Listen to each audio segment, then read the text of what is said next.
अस्सलाम वालेकुम, मैं हूं डॉक्टर इरम नौशीन। मैं ऑर्थोपेडिक मैनुअल फिज़िकल थेरेपिस्ट हूं और आज हम मौजूद हैं रेलवे जनरल हॉस्पिटल में, जो कि रिफाइन इंटरनेशनल यूनिवर्सिटी का टीचिंग हॉस्पिटल है। फिजियोथेरेपी में हमारे पास बहुत सारी सब स्पेशलिटीज़ मौजूद हैं। आज हम बात करेंगे न्यूरोमस्कुलर रिहैबिलिटेशन के ऊपर। न्यूरोमस्कुलर रिहैबिलिटेशन दरअसल माजूर अफराद की बहाली पर काम करता है। इसमें हमारे पास मुख्तलिफ अमराज के माहिर डॉक्टर्स मौजूद हैं। सबसे पहले हम बात करते हैं डॉक्टर आयशा अफरीदी से, जो हमें फालिज के बारे में बताएंगी।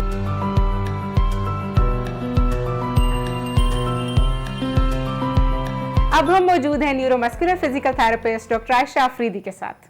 डॉक्टर आयशा, ये बताइएगा कि आप यहाँ पर किस किस्म के मरीज़ देखती हैं? मेरा ताल्लुक़ न्यूरोमस्कुलर रिहैबिलिटेशन से है। इसमें बहुत से इक़साम के मरीज़ हमारे पास आते हैं, लेकिन जो मेरा मेन फोकस है वो फालिज के मरीज़ हैं। अच्छा, आपने यहाँ पर फालिज का जिक्र किया, तो मुझे ये बताइएगा कि फालिज दरअसल है क्या? फालिज एक ऐसी बीमारी है जिसमें दिमाग की शरियानें तंग पड़ जाती हैं या उनमें कोई क्लॉट आ जाता है, जिसकी वजह से शरियान फट जाती है और दिमाग का वो हिस्सा जिस्म के जिन हिस्सों को ताकत फराहम करता है वो काम करना छोड़ देते हैं। अब इसमें हमारे पास बहुत सी अलामात आती हैं, जैसे चेहरे का एक तरफ मुड़ जाना, हाथों और पैरों के पट्टों का कमज़ोर हो जाना और अकड़ जाना, दिमागी सलाहियत का कम पड़ जाना, तवाज़ुन का बरकरार ना रख पाना, बोलने में दुश्वारी होना। अच्छा, फालिज के मरीज़ों के लिए आपका तरीका इलाज क्या है? फालिज के मरीज़ जब हमारे पास रेलवे जनरल हॉस्पिटल में आते हैं तो उनको हम मुख्तलिफ़ तरीके का इलाज मुयस्सर करते हैं। अब ये डिपेंड करता है कि मरीज़ हमारे पास किस कंडीशन के साथ आ रहा है, उसकी अलामात क्या हैं, उसके पैरों का ज़्यादा मसला है या उसके हाथों का ज़्यादा मसला है।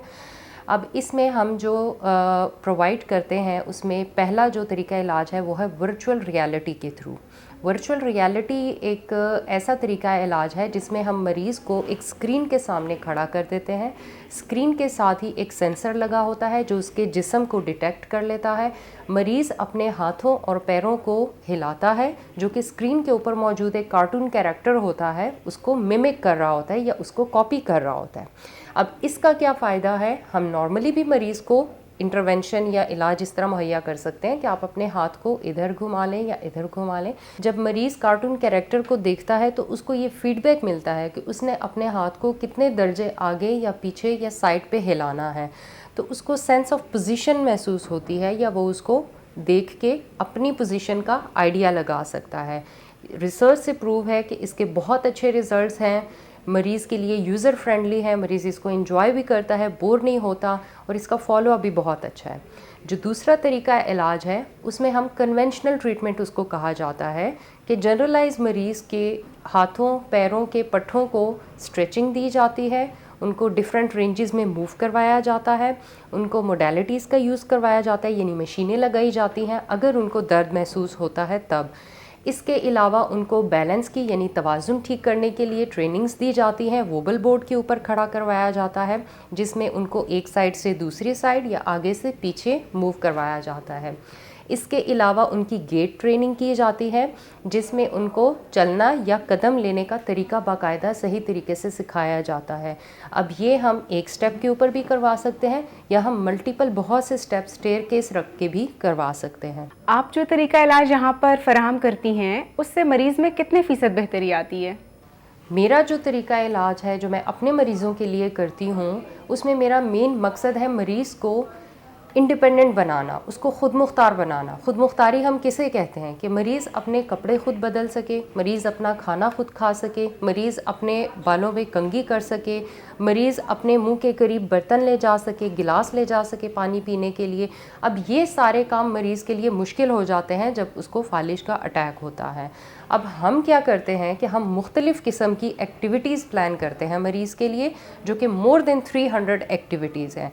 उसमें हम अब बाजू हाथों के लिए भी रखते हैं कुछ एक्टिविटीज़, हम चलाने की भी एक्टिविटीज़ रखते हैं, हम तवाज़ुन को बरकरार रखने के लिए कुछ एक्टिविटीज़ डिज़ाइन करते हैं और जो उनके दिमागी सलाहियत थोड़ी सी मुतासिर होती है फालिज से, उसके लिए भी कुछ एक्टिविटीज़ हैं।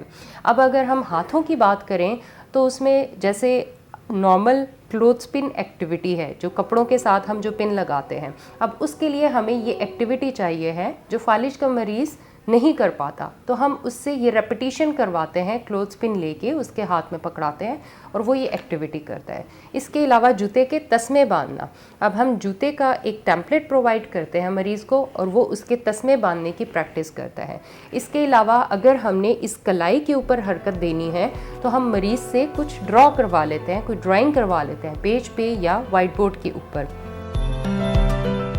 फालिज के मरीज़ों में सेंसरी इम्पेयरमेंट भी आती है, जिसका मतलब है कि मरीज़ बाज़ औक़ात चीज़ों की शेप को, उनकी साख्त को पहचान नहीं पा रहा होता, तो हम आंखें बंद करवा के मरीज़ को मुख्तलिफ़ किस्म की शेप्स और मुख्तलिफ़ साइज़ की शेप्स स्टॉक करवाते हैं, यानी एक दूसरे के ऊपर रखवाते हैं, जिससे उनको ये आइडिया हो जाता है कौन सी चीज़ साइज़ में बड़ी है और कौन सी चीज़ वज़न में ज़्यादा है। मरीज़ को चलने में भी दुश्वारी होती है तो उसके लिए भी हमने एक्सरसाइज प्लान किया हुआ है और ये पूरा एक्सरसाइज प्लान प्रोग्रेसिव है, यानी हम पहले ही दिन मरीज़ के ऊपर सारा बोझ नहीं डाल देते, आहिस्ता आहिस्ता उसकी सलाहियत के मुताबिक हम उसको टास्क देते हैं और वो उसको परफॉर्म करता है।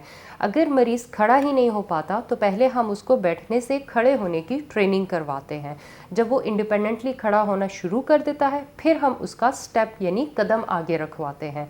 जब फॉरवर्ड आगे कदम रखने में वो कॉन्फिडेंट हो जाता है फिर हम उसकी साइड स्टेपिंग यानी एक तरफ चलना सिखाते हैं। जब एक तरफ चलने में भी उसकी प्रैक्टिस हो जाए तो फिर हम मरीज़ को बैकवर्ड स्टेपिंग यानी पीछे चलना सिखाते हैं। जब ये मुकम्मल हो जाए फिर हम मरीज़ के चैलेंज बढ़ाने के लिए उसके आगे कुछ हर्डल्स रख देते हैं।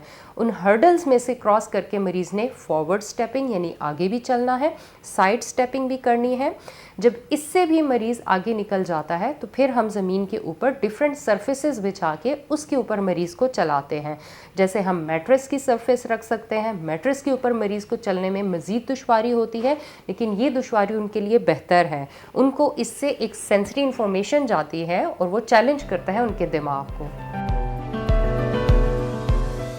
मैं फालिज की मरीज़ हूँ और मैं इस हॉस्पिटल में आई हूँ रेलवे के। मेरा ये हाथ चला और पैर चला है यहाँ से, और डॉक्टर आयशा ने और डॉक्टर मरियम ने मेरे संग बहुत वर्जिश करवाई है। हर फालिज का मरीज़ दूसरे से मुख्तलिफ होता है।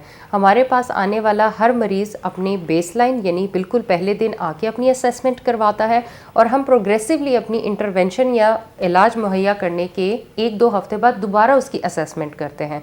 तो लाजमी बात है उनमें इम्प्रूवमेंट, उनमें बेहतरी आती है, लेकिन हर मरीज़ चूँकि मुख्तलिफ है तो हम कोई हतमी फ़ैसला नहीं कर सकते कि इतने % इम्प्रूवमेंट हमारे मरीज़ में आई है या सारे मरीज़ इतने % इम्प्रूव हो जाते हैं। हाँ, ये ज़रूर हम कह सकते हैं कि हमारा मरीज़ खुद इख्तियारी यानी इंडिपेंडेंस की तरफ ज़रूर आ जाता है। वो काम जो वो पहले नहीं कर सकता था, अपने डेली रूटीन के काम, वो करने के काबिल हो जाता है। Thank you so much doctor Ayesha, आपने सारी चीज़ें बड़े कॉम्प्रिहेंसिवली एक्सप्लेन की हैं। हमारे बहुत से नाजरीन ऐसे होंगे जो इस किस्म के मसाइल का शिकार होंगे और उनको इस किस्म के इलाज की ज़रूरत होगी, तो काइंडली ये बताइएगा कि मरीज़ आपसे कब कब रब्ता कर सकता है, आपके औकात कार क्या हैं? मैं हफ्ते में 2 दिन पीर और बुध को रेलवे जनरल हॉस्पिटल में सुबह 8 से 2 बजे तक मौजूद होती हूँ। ये थी डॉक्टर आयशा अफरीदी जो आपको स्ट्रोक के पेशेंट की मैनेजमेंट बता रही थी। इन्होंने बड़े कॉम्प्रिहेंसिव वे में हमें एक्सप्लेन किया कि स्ट्रोक के पेशेंट की रिहैबिलिटेशन किस तरीके से कराई जा सकती है, हम स्ट्रोक के पेशेंट को किस तरीके से टास्क ओरिएंटेड परफॉर्मेंस की तरफ लेकर आ सकते हैं और वो किस तरीके से अपनी नॉर्मल लाइफ की तरफ वापस आ सकता है। हम अपने नेक्स्ट सेगमेंट में बात करेंगे स्पाइनल कॉर्ड इंजरी के बारे में। तब तक के लिए अल्लाह हाफ़िज़।